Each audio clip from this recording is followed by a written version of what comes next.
Bismillahirrahmanirrahim. Assalamualaikum warahmatullahi wabarakatuh.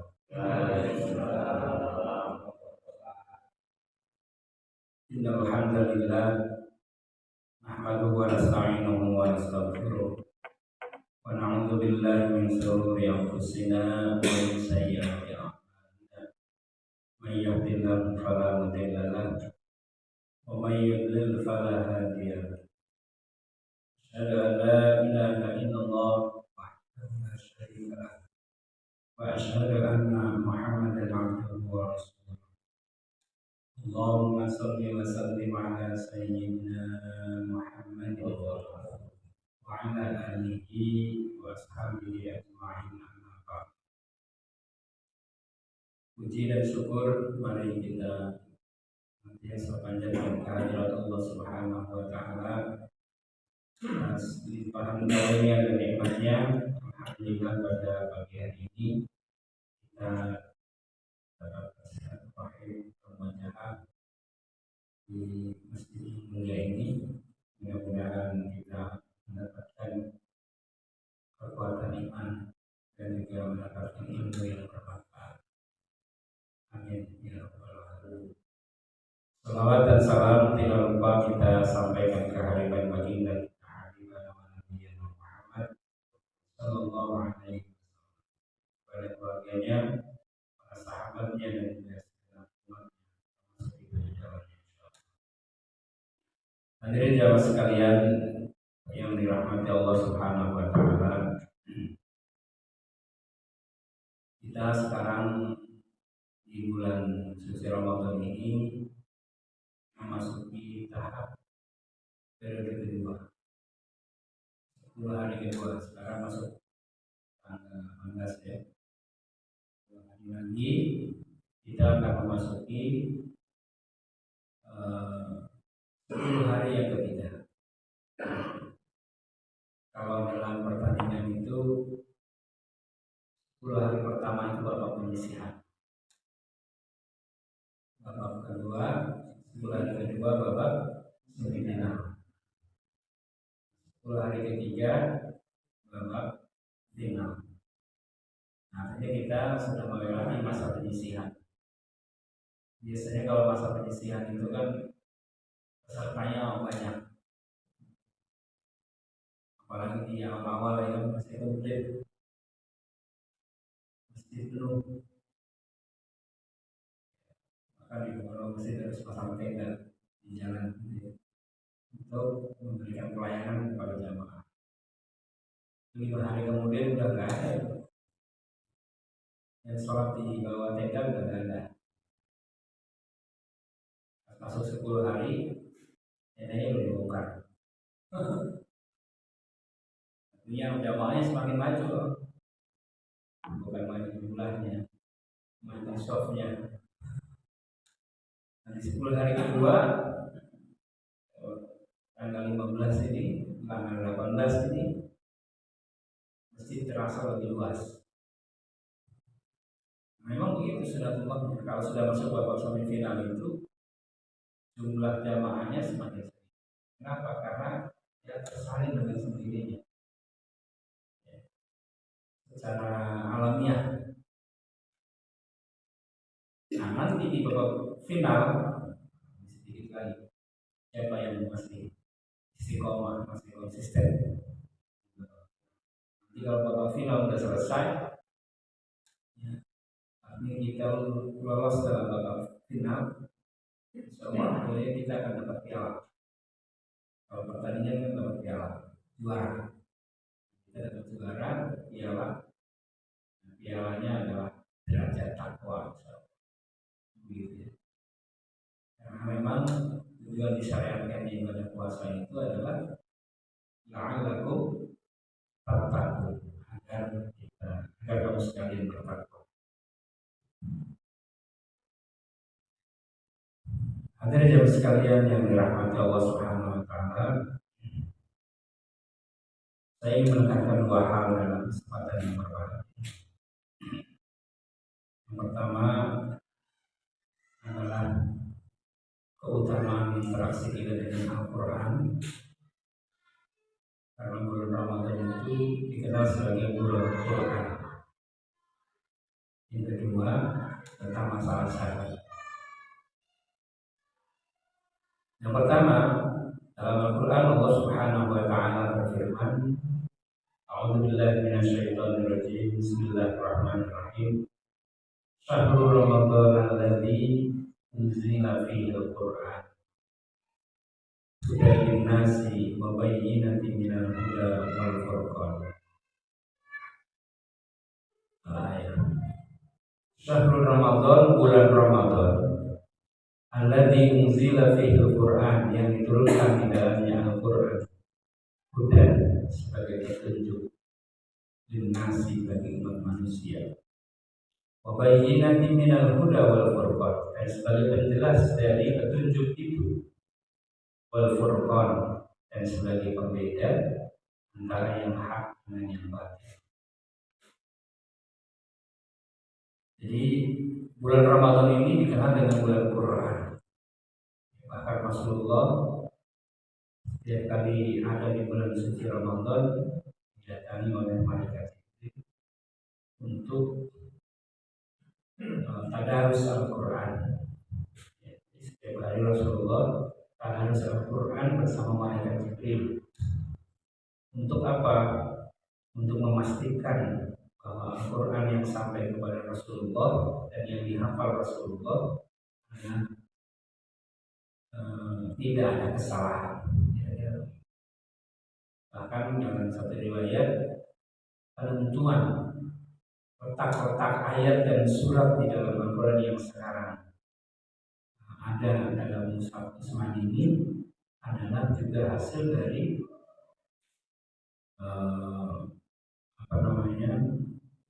tadarusnya malaikat Jibril bersama dengan Rasulullah, menunjukkan malaikat Jibril surat Al-Fatihah diletakkan di depan, surat Al-Qur'an yang kedua ayatnya ini.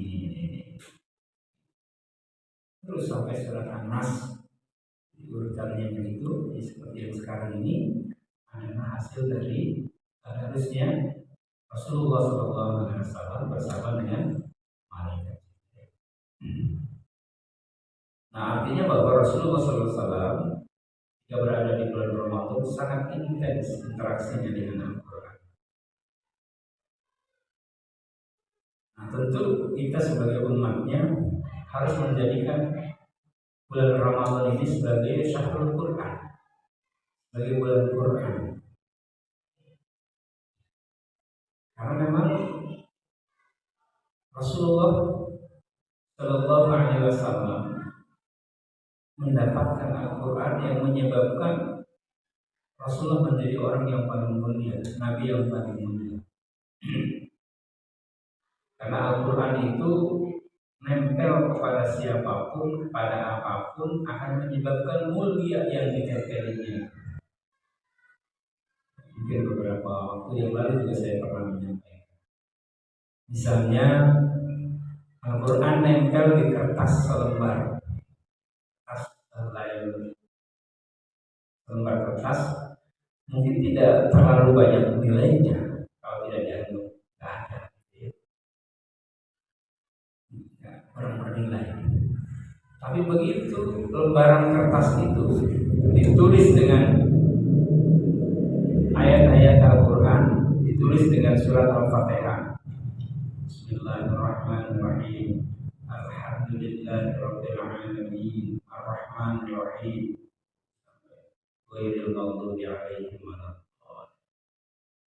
maka selembar kertas yang tadinya tidak bernilai itu menjadi bernilai, menjadi mulia.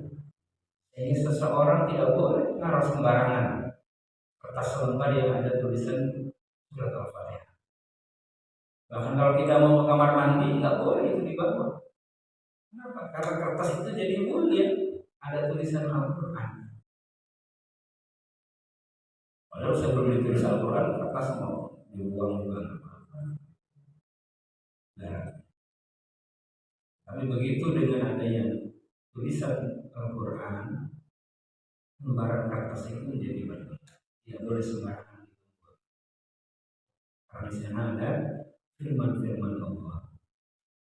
Apalagi lembaran kertas itu kemudian dikumpulkan, ya, atau dicetak, ditulis menjadi sebuah kitab, menjadi sebuah kitab yang sekarang disebut dengan mushaf Al-Quran.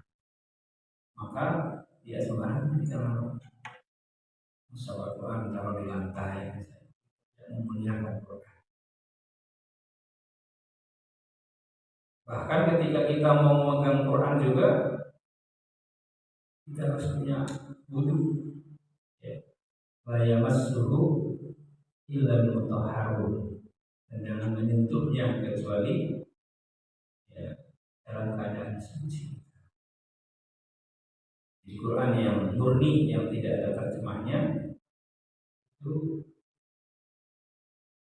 ketika kita mau memegangnya itu harus punya wudu, kan begitu. Karena memuliakan Al-Quran, kecuali dalam kondisi darurat, misalnya Quran jatuh, misalnya. Karena kita punya wudu itu untuk memuliakan Quran, langsung kita ambil taruh di tempatnya. Artinya apa? Artinya bahwa Allah sendiri mengatakan la yamassuhu illal mutahharun, jangan kau menyentuhnya kecuali kau dalam keadaan. Artinya lembaran-lembaran kertas yang kemudian dibukukan menjadi mushaf Al-Quran jadi mulia. Quran nempel di kertas, kertas jadi mulia. Quran nempel di waktu. Di antara waktu yang ada, bulan-bulan yang ada dalam Hijriah, ada satu bulan yang jadi bulan itu menjadi istimewa. Bulan itu menjadi bulan yang penuh dengan keberkahan. Bahkan kehadirannya diridui oleh orang-orang yang beriman. Itu bulan sekarang ini, bulan Ramadan. Kenapa bulan Ramadan itu bulan istimewa?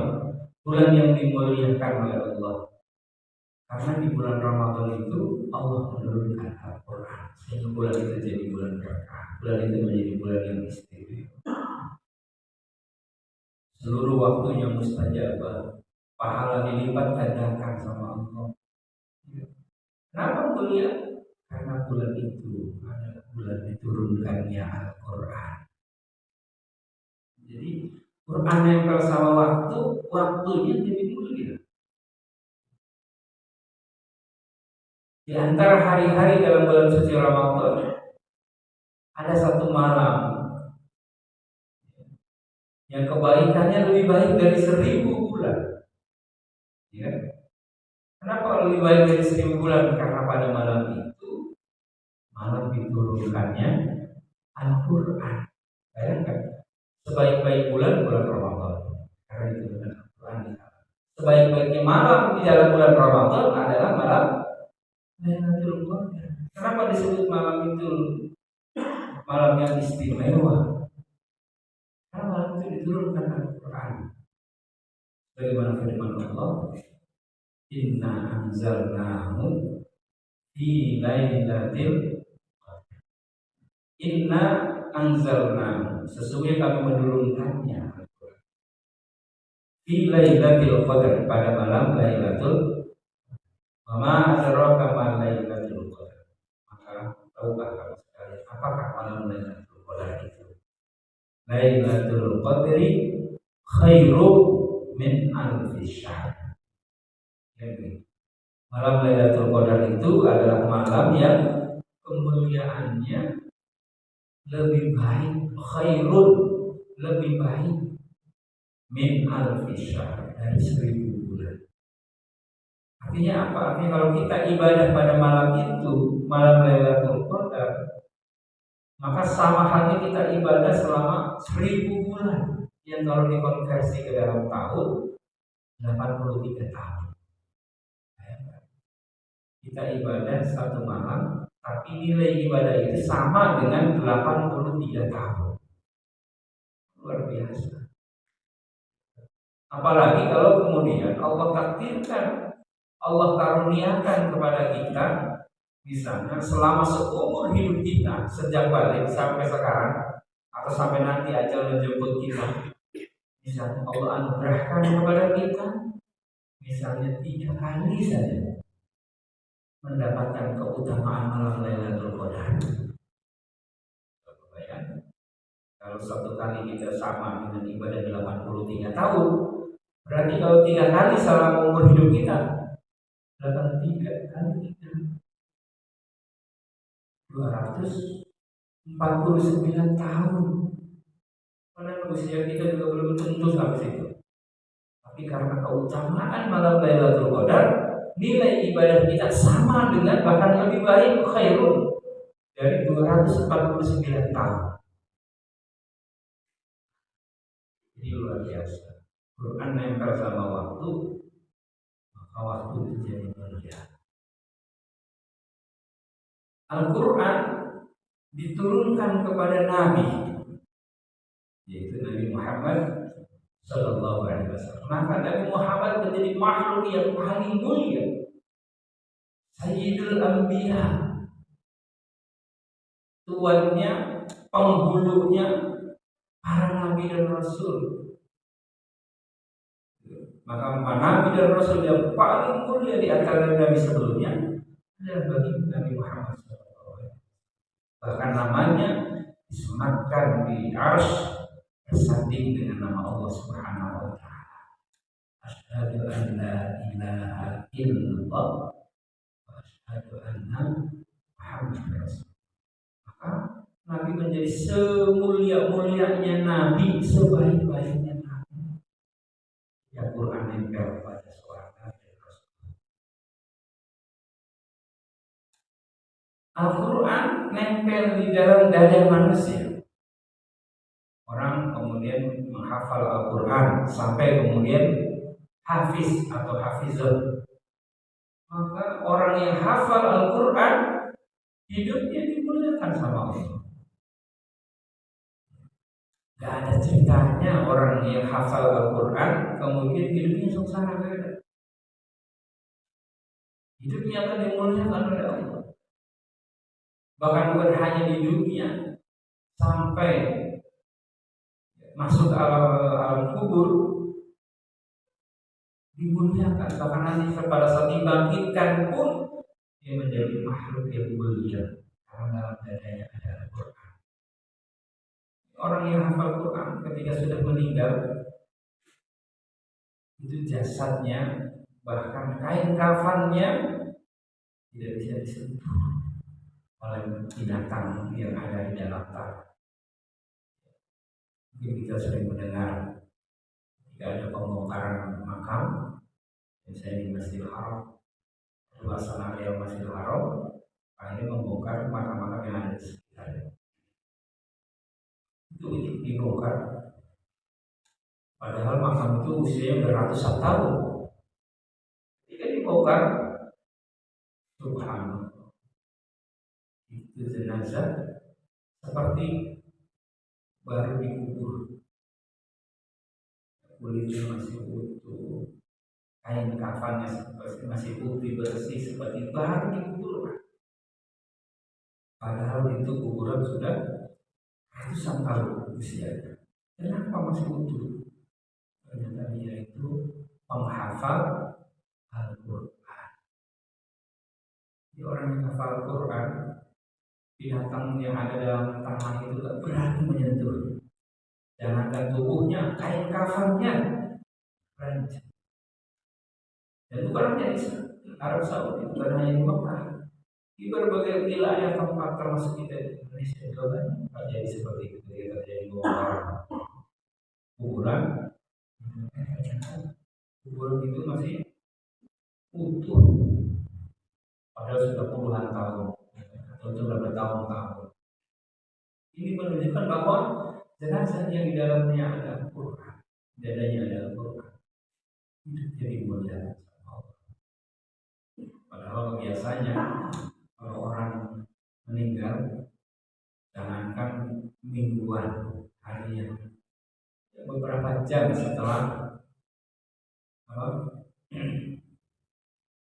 yang mengantarkan jenazah itu kembali, kalau penghuninya itu adalah ahli maksiat, pasti dihancurkan sama mereka.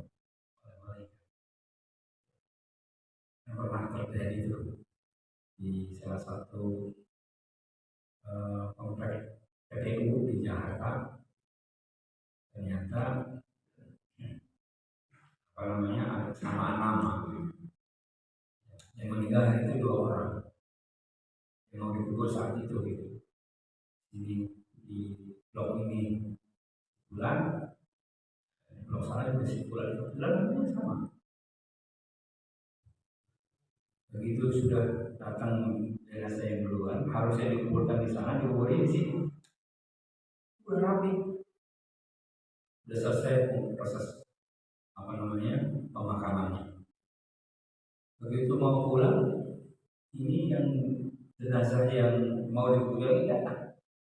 Oh ini udah dikubur, sudah ada yang mati gitu. Ini kan kuburan untuk orang tua kami. Ya terjadilah diskusi di situ antara keluarga jenazah yang sudah dikuburkan dengan yang baru datang dengan petugas yang ada di kuburan. Singkat cerita, hanya sepakat kuburan itu dibongkar kembali, dipindahkan sesuai dengan apa namanya, sesuai dengan tempatnya. Nah akhirnya ini bukan menceritakan aib ya, ini sebagai ibrah, sebagai akibat. Setelah dibongkar, jenazah sudah hancur, barangnya tercecer, matanya terbelalak. Ada yang tahu beberapa menit, berarti belum nyampe jam kali ya. Sudah begitu. Karena 3 langkah sudah yang mengantarkan itu meninggalkan kuburan. Kemudian ditanya muka hancur. Sedih yang keluarganya. Mau nggak mau ya harus dipindah sesuai kesepakatan. Ini menggambarkan apa, bahwa orang yang ahli maksiat ketika dia dalam kubur sengsara.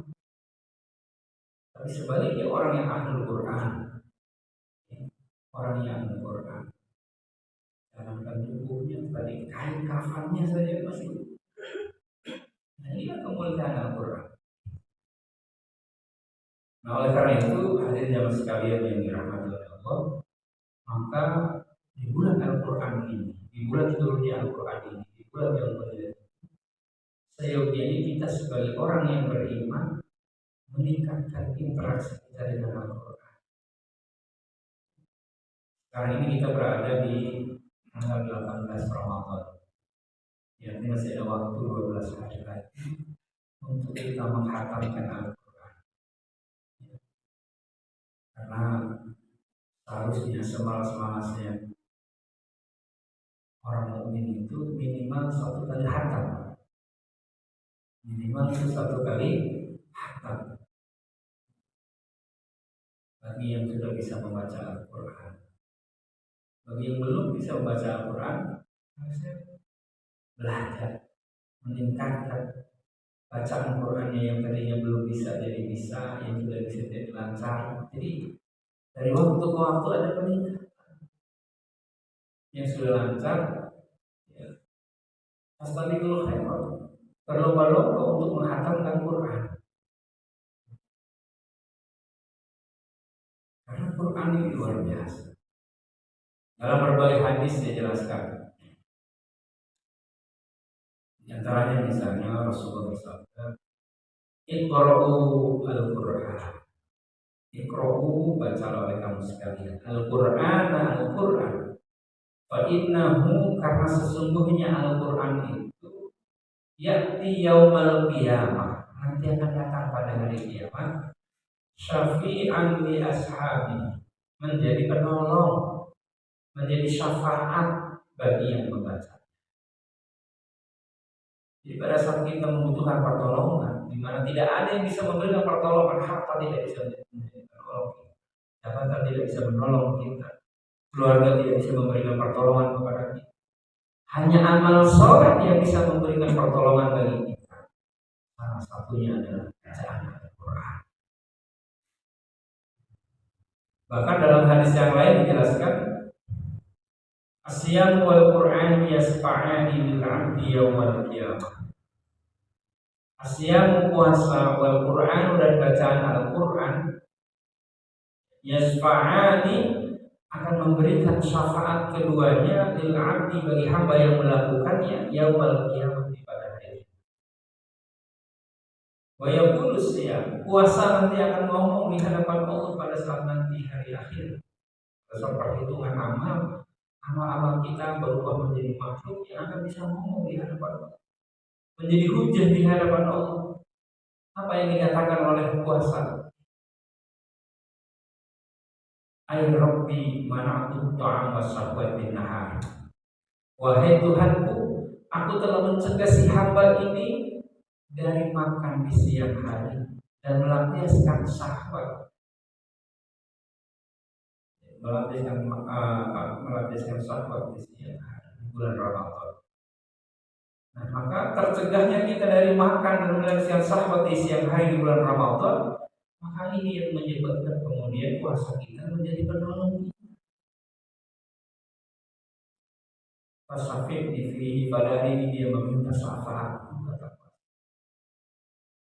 Wa yaqulul Qur'an, dan Quran juga nanti akan ngomong di hadapan Allah, menjadi hujah di hadapan Allah. Mana'tuhu naumil lail, aku mencegahnya dari tidur di malam hari. Pasafid di pada hari ini dia meminta syafaat. Quran nanti akan ngomong di hadapan Allah bahwa ada hamba-hamba Allah yang di malam hari, orang-orang pada enak tidur, dia membaca Al-Quran. Maka Quran yang dibaca itu nanti akan menjadi hujah di hadapan Allah, akan ngomong di hadapan Allah, ya Allah, dulu si hamba ini jarang tidur malam, orang pada enak-enak tiduran, ya, apalagi paginya puasa lapar, pas buka perut kenyang, sholat tarawih sampai ngantuk-ngantuk gitu kan. Akhirnya habis sholat tarawih tidur. Tapi ada hamba Allah, ya Allah, yang mereka menahan kantuknya untuk membaca aku, kata, membaca Al-Quran. Pasafik ini pada hari ini dia meminta syafaatku. Allah Rasulullah bersabda, Fayusfa'ani, kemudian Allah mengabulkan dua permintaan syafaat dari puasa dan bacaan Al-Quran yang kita baca. Artinya apa? Artinya bahwa Al-Quran yang kita baca akan menjadi penolong bagi syafaat bagi,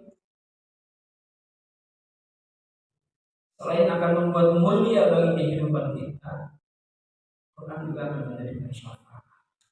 Apalagi kemudian kalau Al-Quran itu dibaca, dipahami, kemudian kita jadikan sebagai pedoman, petunjuk kehidupan. Karena Al-Quran itu kan diturunkan untuk menjadi petunjuk. Bagaimana ayat yang tadi disampaikan, Syahrul Ramadan alladzi unzila fihi al-Quran. Bulan Ramadan, bulan yang dalamnya diturunkan Al-Quran sebagai petunjuk linnasi bagi umat manusia. Oleh karena itu Al-Quran itu adalah satu kitab yang akan mengantarkan kita pada keselamatan itu.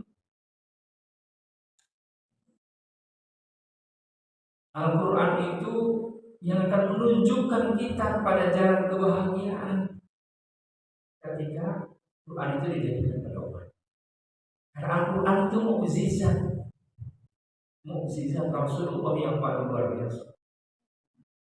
Karena mukjizat itu yang pernah diberikan oleh Allah kepada para nabi dan rasul itu ada dua jenisnya. Yang pertama ada mukjizat yang bersifat hissiyah, mukjizat yang bisa ditangkap oleh panca indera kita, seperti mukjizatnya Nabi Musa diberikan Taurat pada saat para penyihir yang menjadi timnya relawannya Firaun, pembantunya Firaun, banyak para penyihir, mereka melemparkan tambang kemudian menjadi ular, banyak ular. Kemudian Allah memerintahkan Nabi Musa untuk melemparkan tongkat. Kalau tongkatnya dilempar, berubah menjadi ular besar yang memangsa ular-ular kecil. Habis saja. Nah, itulah mukjizat. Mukjizat yang bisa ditangkap oleh panca indera kita, bisa dipahami langsung oleh panca indera kita. Ketika Nabi Musa dikejar oleh Fir'aun sampai di laut, tepi laut, kemudian diperintahkan untuk melempar kembali tongkat. Maka laut jadi terbelah menjadi dua, terbentang jalan antara dua. Kemudian Nabi Musa dan juga pengikutnya melewati laut itu. Setelah sampai di tepi laut sana, kemudian Fir'aun mengejar, baru sampai tengah lautan. Kemudian Nabi Musa diperintahkan untuk melempar kembali tongkatnya yang tadinya terbelah menjadi menyatu kembali. Fir'aun dan bala tentaranya akhirnya tenggelamkan oleh Allah. Nah, itu kan mukjizat yang bisa dilihat oleh panca indera, bisa dicerna, ditangkap oleh panca indera.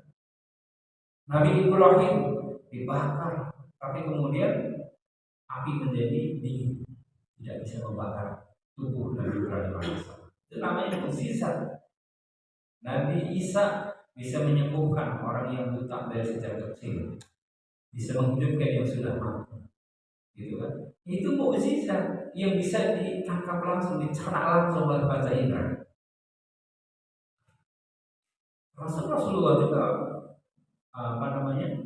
punya mukjizat hissi ya.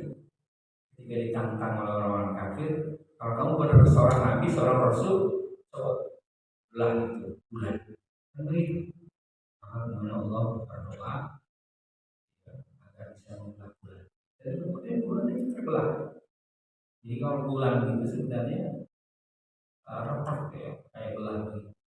Nggak utuh bulat gitu. Nah, itu karena doanya Nabi Muhammad SAW atas permintaan orang-orang kafir bangsa.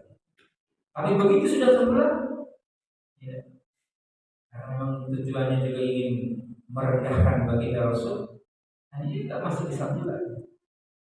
Nah itu namanya mukjizat yang bersifat hissiyah yang bisa kita. Nah Al-Quran ini adalah mukjizat Allah yang bersifat ma'nawiyah. Artinya bahwa Al-Quran akan menjadikan mukjizat bagi umatnya ketika Quran itu dibaca, ketika Quran itu kemudian difahami, ketika Al-Quran itu dijadikan sebagai pedoman dalam kehidupan, ketika dibacanya saja memberikan keberkahan, apalagi kemudian ditadaburi, dipahami dengan sebaik-baiknya, kemudian dijadikan sebagai pedoman, maka Quran itu akan memancarkan keutamaannya yang menyebabkan hidup kita jadi mulia, yang menyebabkan hidup kita jadi selamat. Karena hudan petunjuk itu baru bisa akan memberikan fungsinya untuk bisa menunjukkan ketika diikuti. Ya, misalnya diumumkan, misalnya dalam jamaah, ini ada sebuah peta. Peta ini akan mengantarkan Anda untuk mendapatkan harta karun. Maka berlomba-lomba tuh orang berebut untuk bisa sampai ke tempat harta karun. Nah, orang yang bisa menemukan harta karun adalah orang yang bisa memahami peta dan kemudian yang kedua mengikuti, ya, mengikuti dari petunjuk yang ada di peta itu. Jadi kalau nggak bisa memahami peta, nggak akan sampai ke tujuan. Yang sudah memahami kalau tidak mengikuti nggak akan sampai juga. Misalnya kata petanya beloknya ke kanan, ini bilangnya ke kiri. Dia tidak akan sampai ke tujuan, bahkan dia nanti akan tersesat. Kan begitu. Kenapa? Karena dia tidak mengikuti petunjuk. Maka peta itu baru akan bisa menunjukkan sampai pada tujuan utama ketika peta itu diikuti, dipatuhi. Begitu Al-Quran. Al-Quran itu baru akan bisa memberikan petunjuk bagi umatnya ketika Quran itu dibaca, dipahami, dan kemudian diikuti. Kalau diikuti, dia tidak akan bisa. menjadikan Quran sebagai petunjuk kehidupan. Nah, oleh karena itu tidak ada alasan bagi kita orang yang beriman untuk jauh dari Al-Quran. Karena orang yang jauh dari Al-Quran hidupnya akan sengsara. Di akhiratnya ngeblangsang. Yang dalam Al-Quran dijelaskan surat Toha. Allah Subhanahu wa taala berfirman, "Wa man a'rada an dzikri." Waman dan barang siapa a'rada yang berpaling an dzikri dari mengingatku, kata Allah. Berpaling dari mengingat itu artinya apa? Berpaling dari menjadikan Quran sebagai petunjuk kehidupan. Makanya salah satu nama dari Al-Quran itu namanya Al-Dzikr. Mengingat. Nah, kalau ada orang tidak mengindahkan peringatan Allah, tidak mengikuti petunjuk Al-Quran, mengabaikan Al-Quran, berpaling dari Al-Quran, wa man a'rada an dzikri, kata Allah, fa inna lahu ma'isyatan. Maka sungguh baginya sebuah kehidupan yang serba sulit. Ma'isyatan dalika itu hidup yang sulit, hidup yang susah, hidup yang serba sempit, gitu. Jadi kesempitan hidup, kesusahan hidup itu ketika seseorang jauh dari Al-Quran. Ya, nggak ada keberkahan hidupnya karena dia jauh dari Al-Quran. Hidupnya di dunia sengsara. Nah, nanti di akhiratnya kata Allah, wa nahsyuruhu, dan akan kami kumpulkan dia yaumul kiamat, pada hari kiamat, a'ma, dalam keadaan buta.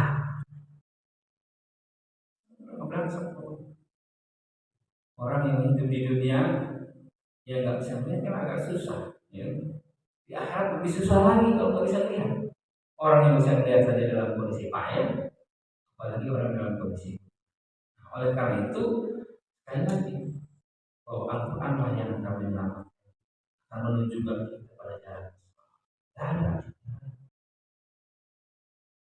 Tadi jamaah sekalian yang dirahmati oleh Allah Subhanahu wa taala, apalagi kemudian ketika kita membacanya saja, Allah Subhanahu wa taala itu memberikan keberkahan yang luar biasa. Di dalam Al-Quran, dalam hadis Rasulullah Shallallahu Alaihi Wasallam, dia bersabda, ini keberkahan Quran, pahalanya luar biasa. Man qara'a harfan, man qara'a, barang siapa yang membaca harfan, satu huruf, min kitabillah, dari kitab Allah yang Al-Quran, falahu hasanatu, maka baginya satu. Wal hasanatu bi asyri amsalihha, dan setiap kebaikan dilipat gandakan 10 kali lipat. Wala aqulu alif lam mim harfun, dan tidak aku katakan alif lam mim itu satu huruf, walakin alifun harfun, alif satu huruf, wa lam harfun, lam juga satu huruf, wa mim harfun, dan mim juga satu huruf. Artinya alif lam mim terdiri dari 3 huruf, satu hurufnya 10 kebaikan. Karena sesungguhnya dalam Al-Quran itu, atau dalam ajaran Islam itu, baik dalam Al-Quran maupun dalam Sunnah Rasul, rumusan pahala kebaikan itu sudah ada ketentuannya. Misalnya orang baca Quran, maka satu hurufnya dibalas dengan 10 kebaikan. Itu rumusnya begitu. Jadi kalau orang semakin banyak baca Quran, semakin banyak huruf yang dibaca, semakin banyak pahala yang akan didapat. Kalau kita sholat sendiri pahalanya 1 derajat kebaikan, kan? Kalau berjamaah 27 kebaikan, kan begitu ya? Itu sudah ketentuan begitu. Kalau orang sedekah, orang yang sedekah maka balasan kebaikannya berapa?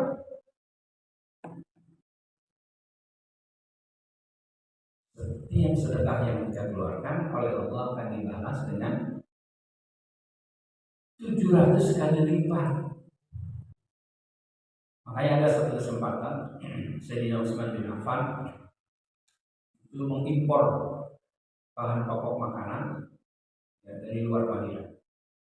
Karena pada saat itu di Madinah sedang terjadi krisis ekonomi, krisis pangan. Nah, Sayyidina Utsman mengimpor makanan dari luar. Di tengah perjalanan dicegat oleh orang Yahudi. Sama orang Yahudi ditawar. Utsman, ini barang dagangan kamu yang sudah kamu beli dari sana, saya beli dengan 100% keuntungan. Jadi gampangnya kalau misalnya nilai dari makanan yang diimpor itu bisa nilai 1 miliar, dibayar dengan 2 miliar, itu kan keuntungannya 100%. Itu aja kalau misalnya orang jualan, kemudian keuntungannya 100%, mereka senang nggak? Pasti senang ya kan? Kadang-kadang keuntungan 50% saja sudah bagus kan begitu. Nah ini dibeli oleh orang Yahudi 100% keuntungan. Apa jawaban Sayyidina Utsman? Nilai keuntungannya terlalu kecil. 100% loh katanya. Iya. Sudah saya beli 200%. Nanti kalau misalnya 1 miliar, gampangannya gitu. Dibeli dengan 3 miliar, keuntungannya 200%. Wah, kalau kita langsung udah. Jadi kita gitu. Tapi serius kan? Kata serius kan, terlalu kecil, masih ada yang lebih berani dari itu. Ini 200%. 1 miliar jadi 3 miliar, bayangkan. Sampai akhirnya kemudian itu sudah, saya beli dengan 300%-nya. 1 miliar dibeli dengan 4 miliar, keuntungannya 3 miliar. Luar biasa. Kalau pedagang sekarang udah pasti langsung oke, bakal begitu. Tapi kalau saya di sana, masih ada jauh lebih besar yang lebih berani dari hanya 300. Apa kata orang yang gila, bener yang begitu bahasa orang sekarang. Ini 300% aja kamu nggak kasih. Emang siapa orang yang bisa berani lebih dari aku membelinya? Ya kata Sayyidina Utsman, ada yang lebih berani dari bahkan sampai 700 kali lipat. Wih, saya orang Jawa itu sampai 700 kali lipat. Siapa itu katanya? Kata Sayyidina Utsman, Allah Subhanahu wa Ta'ala. Jadi Allah membeli barang dagangan sampai 700 kali lipat. Apa dalilnya? Al-Quran. Masalul ladzina yunfiquna amwalahum fi sabilillah kama salih habatin ambatat sab'asanabil ikul disubulatin minatu habbah. Firman begitu. Orang yang menginfakkan hartanya, perumpamaan orang yang menginfakkan hartanya di jalan Allah seperti orang yang menanam satu biji tanaman, kemudian biji tanaman itu tumbuh besar, memiliki 7 dahan. Masing-masing dahan ada 100 buah. Jadi kalau ada 700 buah, satu menjadi 700. Maka begitu pahala yang Allah janjikan kepada orang yang infak di jalan Allah dibalas dengan 700 kali lipat. Jadi kalau kita infak 1000, dibalas oleh Allah 700 kali lipat. Jadi 700.000. Kalau kita infak 10.000, dibalas Allah 700 kali lipat. Jadi berapa? 7 juta. 10.000 jadi 7 juta. Ada yang masuk cash di dunia diberikan. Ada yang keuntungannya nanti diberikan di akhirat sebagai pahala amal. Maka ada orang itu kalau infak bukan semakin miskin, justru semakin kaya, semakin berkah rezekinya. Kenapa? Karena memang janji Allah gitu. Gitu kan? Saya pernah cerita juga di sini ya. Ada seorang saudagar, sahabat Nabi yang paling kaya di antara sahabat-sahabat yang lain. Sampai kayanya itu kalau sedekah nggak hitung-hitungan. Sehingga suatu ketika Rasulullah pernah menyampaikan di antara para sahabat, Di antara sahabat-sahabatku ini nanti yang paling terakhir masuk surga adalah Abdurrahman bin Auf. Nama sahabat itu Abdurrahman bin Auf. Nah, Abdurrahman bin Auf yang disebut seperti itu sedih, Pak. Saya yang paling terakhir masuk surga di antara sahabat yang lain. Ya Rasulullah, apakah saya ini kurang takwa, apa saya ini kurang soleh, atau gimana ya Rasulullah? Rasulullah, bukan itu maksudnya. Kamu orang soleh, kamu orang baik, gitu. Kamu orang yang bertakwa. Kenapa engkau paling terakhir masuk surganya? Sementara sahabat yang lain cepat masuk surga. Karena sahabat yang lain itu lebih miskin. Kamu lebih kaya di antara mereka. Sehingga orang-orang yang sahabat yang lain itu hisabnya itu cepat, gitu. Apalagi sahabat Bilal bin Rabah itu sama sahabat yang apa namanya, yang termasuk tidak kaya, yaitu hisabnya cepat. Apa yang mau dihisab kalau harta yang ada? Karena masalah harta itu hisabnya dua kali. Dari mana harta itu didapatkan? Untuk apa harta itu dibelanjakan? Jadi dua kali itu ditanyanya. Nah, sementara dia hartanya banyak. Ya, jadi kan pertanyaannya banyak. Akhirnya orang lain belum selesai, ini belum selesai. Nah, sehingga sahabat yang paling terakhir masuk surga adalah Abdurrahman bin Auf. Sehingga mulai dari sejak itu, ya, sahabat Abdurrahman bin Auf itu berdoa kepada Allah agar dia jadi orang miskin, supaya cepat hisabnya. Jadi kalau ada orang lain doanya itu pengen jadi kaya, pengen dapat rezeki yang melimpah ruah, tapi kalau Sayyidina Abdurrahman bin Auf mintanya supaya jadi miskin. Tapi berdoa semakin banyak berdoa jadi orang miskin, justru tidak miskin-miskin, bahkan semakin kaya. Sampai pengen jadi orang miskin ya buktikan dalam kehidupan sehari-hari. Pada saat Madinah sekarang krisis ekonomi, itu kan terjadi apa namanya, gagal panen kurma, gitu kan. Kata Abdurrahman bin saat saya jadi orang miskin, dia panggil sama karyawannya, tolong kurma-kurma yang ada di petani dibeli dengan harga 100% keuntungan. Kalau misalnya harga kurma saat itu misalnya 100.000, gitu kan, dibeli 200.000.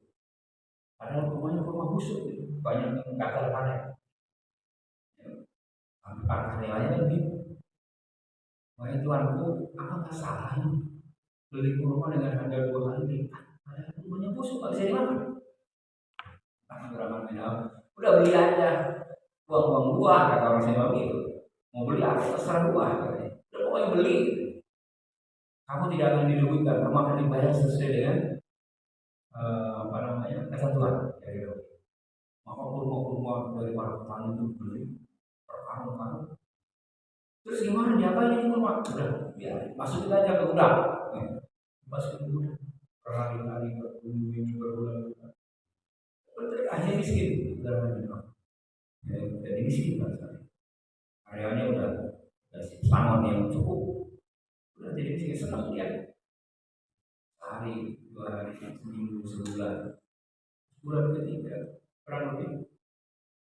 Ternyata ada orang utusan dari luar, dari suatu negeri, di mana negeri itu terjadi semacam wabah ya yang ganas, lebih ganas dari corona. Jadi paginya karena penyakit itu sore meninggal. Banyak yang meninggal. Sehingga kata rajanya, tolong ini para ahli kesehatan, para ahli dokter untuk meneliti ini penyakit apa dan obatnya apa. Mohon diteliti berbulan-bulan. Obatnya itu apa? Obatnya kurma busuk. Artinya apa? Perintahkan untuk para menterinya untuk mencari kurma busuk. Kalau nyarinya 1 kilo 2 kilo bisa. Kalau nyarinya untuk kepentingan medis kan jumlahnya harus banyak. Mencari informasi di mana ada kurma busuk. Maka didengarlah di Madinah ada seorang yang punya kurma busuk di gudangnya banyak banget. Akhirnya apa? Karena untuk kepentingan medis dibeli dengan harga bagus, itu kan lipat bahkan. Jadi yang kalau misalnya harga sekilo itu 100.000, dibeli dengan 300.000. Akhirnya apa kurma busuk itu yang punya Abdurrahman bin Auf beli dengan harga yang bagus begitu. Akhirnya yang tadinya dia itu miskin, nggak jadi miskin. Karena apa? Keuntungannya juga prioritas. Memang karena orang sudah kaya mah kaya aja gitu kan. Jadi kalau pengen jadi orang kaya, minta sama Allah, Tuhan jadi orang miskin. Jadi kayak Abdurrahman bin Auf. Hadirnya sekali yang dirahmati Allah. Artinya apa? Artinya bahwa kita menerapkan Al-Quran, mempraktekkan Al-Quran, insya Allah di dunia. Janji Allah, kalau kita infak 1, dibalas 700 kali lipat. Maka hadirin sekalian, itu keberkahan Quran yang dipraktekkan dalam kehidupan saya. Itu terjadi ketika di bulan-bulan biasa. Nah di bulan Ramadan, Allah lipat gandakan lagi. Maka di dalam sebuah hadis dijelaskan begini. Hadis itu diriwayatkan dari Abu Hurairah radhiyallahu anhu. Kata Rasulullah sallallahu alaihi wasallam bersabda, "Kullu amali ibnu Adam lahu yudha'af." Ya. Seluruh amal keturunan anak Adam lahu baginya yudha'af dan dilipat. Wal hasanatu al hasanatu bi asri al hasanatu asru amsalika illa sab'i mi'ati. Setiap kebaikan itu al hasanatu kebaikan asru amsalika dibalas dengan 10 kali lipat kebaikan. Illa sab'i mi'ati, bahkan sampai 700 kali lipat. Rumusannya memang begitu tadi. Quran 1 huruf dibalas 10 kali. Salat zaman 27 derajat. Kalau sedekah bahas 700 kali. Ketentuannya begitu. Sampai kata di sini dalam kata Rasulullah sampai 700 kali fakti kali. Kemudian Allah Azza wa Jalla, Allah SWT berfirman dalam hadis ini, "Illas saum kecuali puasa. Fa innahu karena sesungguhnya puasa itu li untuk wa ana azibihi, dan akulah yang berhak memberikan balasan kepada orang yang beramal beribadah di bulan suci Ramadan, di bulan puasa sesuai dengan kehendak Allah. Mau berapa saja itu silakan. Mau dibalas 10 kali lipat, mau dibalas 100 kali lipat, mau dibalas 700 kali lipat, bahkan dibalas sampai 1 juta kali lipat sekalipun. Terserah Allah. Karena Allah yang punya kehendak. Maka bayangkan Bapak sekalian, kalau kita membaca Al-Quran tadi dari hari-hari biasa, satu hurufnya 10 kebaikan. Di bulan Ramadan ini terserah Allah mau balas berapa. Mau 100 kali lipat, mau 1 juta kali lipat, terserah Allah. Maka kalau kita ambil minimal saja misalnya 100 kebaikan, maka baca Quran di bulan biasa 10 kebaikan. Di bulan Ramadan dilipat gandakan menjadi 100 kali lipat lagi. Jadi 1000 kebaikan misalnya. Bayangkan, ketika kita membaca Alif Lam Mim 3 huruf, satu hurufnya 10 dilipat gandakan 1000 atau 100 misalnya. Jadi 1000 kan? Satu huruf 1000 kebaikan. Kalau 3 huruf 3000 kebaikan. Itu baru 3 huruf. Bagaimana kalau kita membaca surat Al-Fatihah? Sudah berapa huruf yang kita baca? Satu hurufnya 1000 kebaikan. Bagaimana kalau kita 1 juz membaca Al-Quran? Bagaimana kalau kita menghatamkan Al-Quran? Sudah berapa juta huruf yang kita baca? Dalam Al-Quran jumlah hurufnya berapa? Dalam sebuah riwayat, jumlah huruf Al-Quran itu ada 1.027.000. 1.027.000. Kalau satu hurufnya di bulan Ramadan ini Allah lipat gandakan misalnya 1000 kali lipat, maka 1.027.000 kali 1000 miliar ya? Satu kali hatam 1 miliar kebaikan. Mau nyari dari mana lagi? Apalagi kalau bisa sampai menghatamkan 2 kali hatam di bulan Ramadan, sudah berapa kebaikan ini? Maka wajar kalau kemudian orang yang beribadah di bulan Ramadan, nanti setelah selesai bulan Ramadan Allah janjikan ampun. Man qama Ramadan imanan wa ihtisaban ghufira lahu ma taqaddama. Karena siapa orang yang menegakkan ibadah-ibadah di bulan Ramadan atas dasar iman dan kesungguhan untuk meraih ridho pahala Allah, ghufira lahu ma taqaddama, maka Allah akan memberikan ampun dosa-dosa di masa depan. Begitu luar biasa di bulan Ramadan. Oleh karena itu, maka sekali lagi, semalas-malasnya orang yang beriman itu sekali hatam ini, karena pahala dari baca Quran saja begitu. Belum lagi dari sholat sunnahnya, belum lagi dari sedekahnya, belum lagi dari amal-amal soleh yang lain. Pahala di bulan Ramadan luar biasa. Makanya Rasulullah sampai pernah mengatakan, seandainya umatku tahu keutamaan, keistimewaan bulan suci Ramadan, maka niscaya umatku ingin seluruh bulan itu bulan Ramadan. Karena begitu mulianya bulan suci Ramadan. Maka orang yang menyia-nyiakan kesempatan ketika hidup di bulan Ramadan, tidak memaksimalkan ibadahnya di bulan Ramadan, sungguh rugi. Sungguh rugi. Apalagi orang yang tidak melaksanakan ibadah di bulan Ramadan, celaka. Itu kata Rasul. Maka beruntung kita yang masih istiqomah, masih konsisten di 10 hari ke-2, bahkan sampai 3, mudah-mudahan nanti sukses menghadapi ibadah-ibadah bulan Ramadan, sehingga pahala yang kita raup begitu melimpah ruah. Amin ya rabbal alamin. Nanti jamaah sekalian Allah, terakhir bisa sampaikan tentang zakat. Zakat itu tentu ada dua, zakat fitrah dan zakat mal. Dan zakat mal, tentuan dari Kabupaten Bogor itu 42.000 berdasarkan SK keputusan dari Basnas.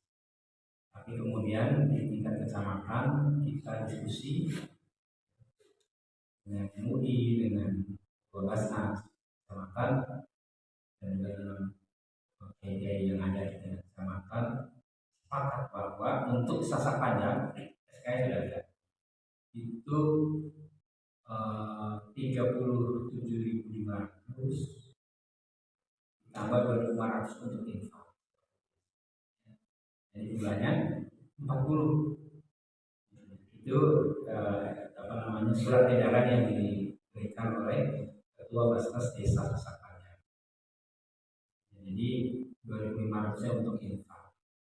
Untuk masjid, ya, untuk masjid itu beda dengan tahun kemarin sebelumnya. Infak yang 2.500 itu nanti akan disetorkan seluruhnya. Tapi untuk masjid itu hanya satu kupon atau 2 kupon. Katakanlah satu kupon isinya 50. Kalau satu bendel kupon ya. Kalau 2 bendel kupon isinya 100. Ya, isinya 100. Berarti 100 kalau satu kuponnya itu nilainya 2.500. Berarti kalau 100 kupon berarti berapa? 250. Jadi kalau misalnya nanti kita panitia zakat menerima zakat-zakat dan infak dari masyarakat, 500 infaknya 2.500.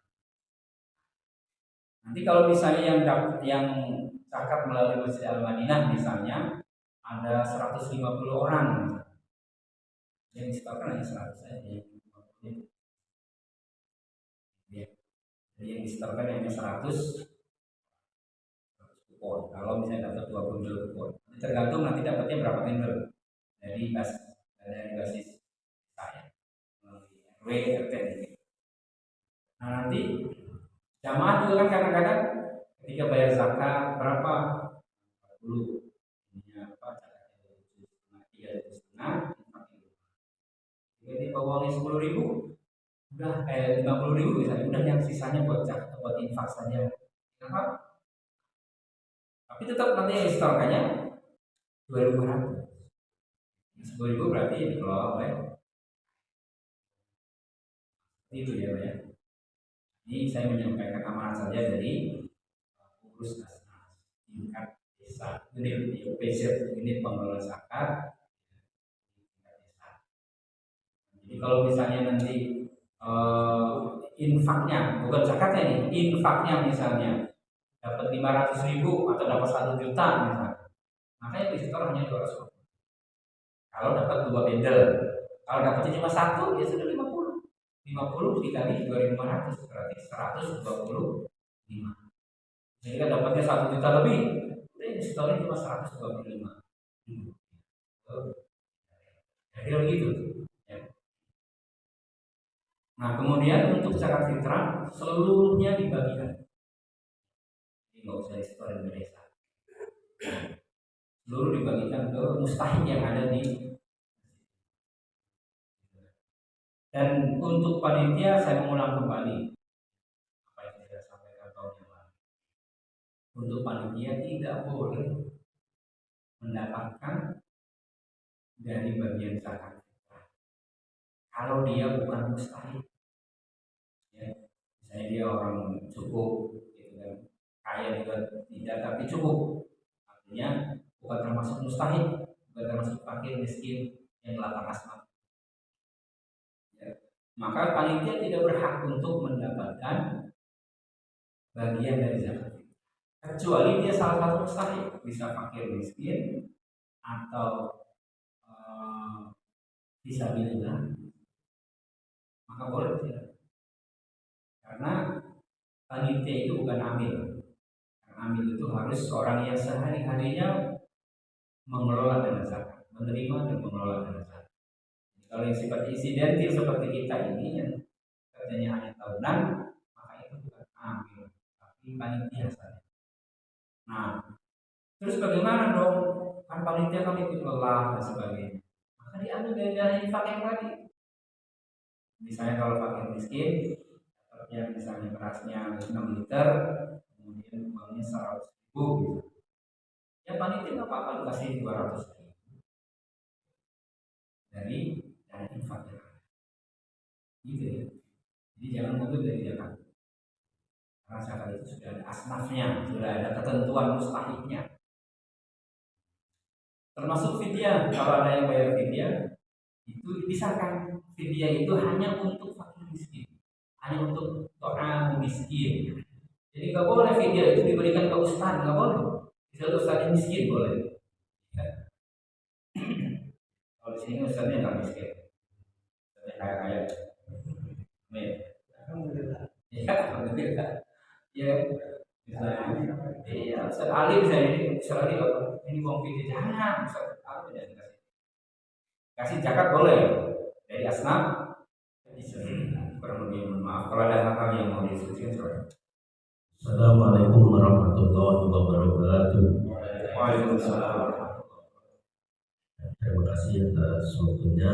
Yang terkait dengan pembagian zakat, itu ada salah satu mustahik, gitu kan, dia berhak menerima zakat. Tapi di hari Lebaran mereka akan mudik, gitu Pak. Saya kira H-3 mereka akan mudik. Kita sebagai panitia mungkin bagaimana cara membagikan mereka yang akan mudik itu, tetapi sementara zakat belum dibagikan, gitu, belum dapat hasil berapa, gitu. Mereka sudah akan mudik. Nah, yang jadi pertanyaan, ketika mereka akan mudik, kita sudah kasih tahu Pak, Bapak mendapatkan zakat nanti di hari H. Jadi akadnya sebelum dia pulang kita ngomong dulu, gitu Pak, mendapatkan zakat di hari H, tetapi pembagian nanti setelah mereka kembali ke Puri lagi. Itu gimana Pak? Jadi akadnya dulu, tapi penyampaiannya setelah sholat Idul Fitri. Terima kasih. Wassalamualaikum warahmatullahi wabarakatuh. Waalaikumsalam. Kira senang benar ya. Artinya begini, panitia membuat cut off itu H-2. Di H-2 itu sudah dihasnaf, sudah dihitung berapa perolehannya, kemudian sudah ada datanya, baru kemudian hitung bagikan. Kenapa perlu H-2? Karena supaya orang-orang yang mustahik tadi bisa membayar zakat juga. Karena kan orang yang zakat fitrah itu kan zakat jiwa, zakat yang diwajibkan atas setiap orang muslim, baik dewasa maupun anak-anak. Orang yang pernah menghirup udara, artinya hidup di bulan Ramadan walaupun hanya sesaat, maka dia sudah wajib bayar zakat. Ya, ada orang misalnya bayi lahir di bulan Ramadan, 10 menit kemudian meninggal, maka dia sudah wajib bayar zakat. Nah, oleh karena itu jangan sampai Anda di lingkungan kita orang nggak bisa bayar zakat. Karena apa? Karena itu misalnya belas bagi aku, sementara nunggu dari masjid dari bagi-bagikan. Di masjid dibaginya pas malam hari raya gitu. Nah, supaya panitia juga kerjanya nggak terlalu berat. H-2 sudah diasma, dari itu perolehannya berapa, berasnya berapa, uangnya berapa, mustahiknya berapa, ini langsung dibagi. Nah, sehingga seperti itu memungkinkan mudah-mudahan yang belum mudik ya bisa. Kalau yang sudah mudik bagaimana? Apalagi sudah ada akar tadi sudah dapat informasi bahwa yang bersangkutan nanti akan mendapatkan, maka dititipkan saja di RT-nya atau di tetangganya. Jadi harus keluar dari panitia supaya tidak jadi fitnah. Jangan sampai nanti di masjid masih banyak numpuk beras. Wah, itu PKM numpukin beras, fitrah. Gitu. Jadi fitnah juga. Siapa tuh PKM? Siapa sih pesannya? Ahli, Pak. Ahli undang-undang. Ya. Nah, jadi sudah keluarkan sama panitia. Apa namanya? Jadi kan ke RT lah yang pas. RT di zakat ini untuk si pulang dan dia sudah pulang kampung, jadi dihitung. Oh jangan saya dong, fungsi aja. Ini kata panitia, ini RT. Supaya nggak jadi fitnah RT. Takutnya orang-orang nanya, kok di musim itu masih banyak beras dari bagikan apa panitia? Dimakan sendiri sama panitia kali. Nah, jadi kan fitnah. Tapi kalau sama RT kan ya, orang ngaku, oh ini jatahnya bagiannya. Kalau sudah dikeluarkan seperti itu, panitia sudah kewajibannya sudah tertulis. Ya, seperti itu cara. Nah, ketika sudah kapok H-2 sudah dibagikan, bukan berarti panitia selesai tugasnya itu. Pokoknya panitia terus bertugas sampai pagi mau menjelang sholat Id. Karena memang batas untuk pembayaran zakat fitrah itu sampai situ, sampai sebelum sholat Id. Jadi pas bapak mau berangkat sholat Id, masih ada yang datang bayar zakat karena kelupaan, harus diterima orang itu. Harus diterima. Terus gimana Ustaz? Ya, udah kalau kayak gitu kasih ke orang mustahik yang terdekat. Udah kasih ke Ustaz Ali. Ustaz, ini ada yang zakat lagi nih buat Ustaz nih. Asnaf fisabilillah. Itu aja. Santo saya kasih ke Santo. Atau ke orang mustahik yang ada di lingkungan. Kesimpulan udah dapat dari masjid, nggak apa-apa kan? Kali-kali nyenengin fakir miskin kan? Nyenengin Ustaz, tahu sekali kan? Kan begitu ya. Nah, jadi artinya apa? Dari orang yang muzaki sudah mengeluarkan zakat, panitia sudah menyalurkan lagi langsung. Jadi kami begitu. Bahkan ketika malam terakhir terawih itu saya bukan. Kemarin baru saja panitia membagikan zakat fitrah. Sudah malam. Bagi masyarakat RT yang ada di lingkungan masjid kami, kalau ada jamaah atau masyarakat warga yang belum kebagian, padahal dia punya hak untuk mendapatkan, tolong sampaikan. Jangan sampai ada terdengar di lingkungan masjid kami di Al-Muhajirin, kalau di sini Al-Masjid Al-Madinah, jangan sampai terdengar nanti di lingkungan Masjid Al-Madinah ada masyarakat warga muslim yang sedih di hari raya karena nggak bisa masak, tidak bayar zakat, dosa semua nanti orang ini. Kalau misalnya nanti masih ada dan beras zakat atau uang zakat, maka akan kami kasih pakai uang zakat. Kalau sudah nggak ada, karena sudah didistribusikan semua, itu akan ambil dari dana infak. Kalau dari infak juga nggak ada, kita keluarkan dari kas TKI. Kasih infak, sedekah untuk fakir miskin. Supaya apa? Supaya jangan sampai sekali lagi ada di hari-hari orang muslim. Ini kewajiban tanggung jawab kita, tokoh masyarakat, tokoh agama, mengurus TKI. Saya umumkan, Pak. Silakan. Kalau ada di antara warga yang kemudian tahu padahal dia berhak mendapatkan, tapi kemudian luput dari RT-nya, mungkin lupa atau bagian, tolong sampaikan, akan kami berikan. Kalau ada dari zakat dan zakat, kalau nggak dari infak, kalau infak nggak dari kas TKI kita keluarkan. Jangan sampai seperti itu terjadi. Adapun kalau sudah ada di panitia, maka muzaki sudah sah mengeluarkan zakat. Ini sudah zakat, dan kemudian zakat itu diberikan kepada gitu ya. Dan panitia punya kewajiban sekali lagi ketika mendapatkan menerima zakat dari muzaki, yang pertama harus dilakukan adalah membimbing niatnya. Karena kita masyarakat banyak yang masih seret atau akan afdol kalau niatnya itu dizakatkan. Ya. Maka panitia nanti daftar niat. Kalau misalnya yang datang itu bapaknya, maka niat zakat fitrahnya kan nawaitu an ukhrija zakatal fitri min nafsi wa an jami'i yalzamuni nafaqatuhum syar'an min dzalika. Saya berniat mengeluarkan zakat fitrah untuk diri saya dan orang-orang yang menjadi tanggung jawab saya untuk menafkahinya. Saya sebulan anak saya sebulan. Terus bukan memenuhi perintah agama karena Allah. Gitu. Kalau yang datang istrinya bagaimana? Niatnya beda juga. Nawaitu an ukhrija zakatal fitri an jauji an jami'i yalzamunihi kembali ke suami yalzamunihi nafaqatuhum syar'an min. Kalau diterjemahkan, saya niat mengeluarkan zakat atas nama suami saya dan orang-orang yang menjadi tanggung jawab memberikan nafkahnya. Sebutkan istrinya ini memenuhi perintah agama karena kalau yang datang anak niatnya juga beda lagi.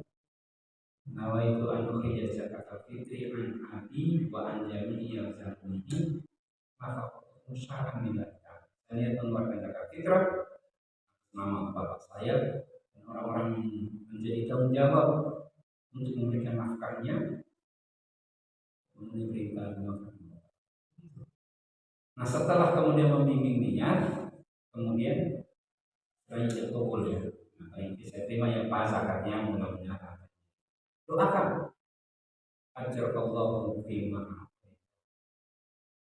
Ajarallahu fima. Baik. Wabarakallahu fima abqaita. Wa ja'alallahu laka qabula. Mudah-mudahan harta yang dikeluarkan zakat fitrah itu diterima pahalanya, diberikan balasan oleh Allah, dan harta yang ditinggalkan jadi berkah dan menjadikan suci bagi harta dan jiwa. Itu air, itu kewajiban. Karena dalam ayatnya kan min amwalihim sadaqah tahirul madzakihim biha wa salli alaihi, dan doakan mereka. Siapa yang mendoakan? Panitia. Jadi panitia punya kewajiban. Wasoli kan fi'il amr. Al-aslu fil amr dari wujud, asal dari perintah menunjukkan kewajiban. Berarti panitia wajib mendoakan para musafir. Nah, jadi di sini keuntungannya orang yang zakat di masjid, maka disarankan kepada warga masyarakat untuk zakatnya ke masjid. Kenapa? Karena kalau jauh masjid, tata caranya sudah diatur begitu, ada doanya. Tapi kalau misalnya langsung, walaupun itu boleh, insya Allah mudah-mudahan sah.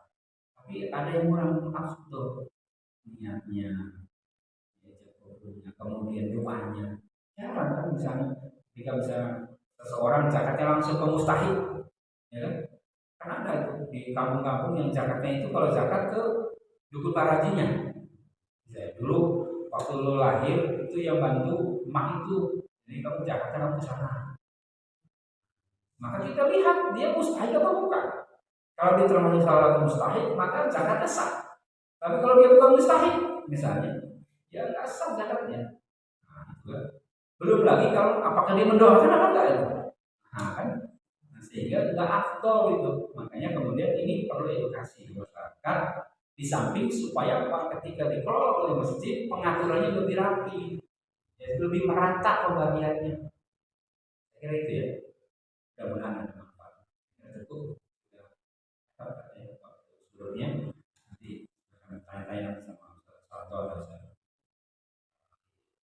Ya, sekali lagi kalau lebih mohon maaf. Belum boleh lagi pasal mohon maaf. Ya, assalamualaikum warahmatullahi wabarakatuh.